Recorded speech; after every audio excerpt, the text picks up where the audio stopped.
কিছু বুঝতে পারছে না মা, সব বুঝতে পারছে। ভগবানের পাশে আছে রুক্মিণী সত্যভামা রাজরানী, বলছে প্রভু তুমি আর কত কষ্ট দেবে তোমার ভক্তকে, একবার তুমি কৃপা করো, দেখা দাও। ভগবানের সোনার সিংহাসনে বসে নয়নের জলে মুখ ভাসিয়ে কাঁদছে আর বলছে রুক্মিণী একটু অপেক্ষা করো, বড় আশা করে বসে আছি, কতদিন আমার বন্ধুকে আমি দেখিনি।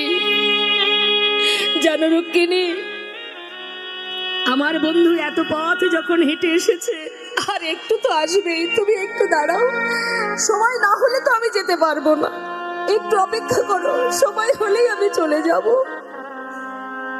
সুদামা পথে যাচ্ছে আর মনে মনে চিন্তা করছে, তাই তো আমি তো একজন ভিখারি।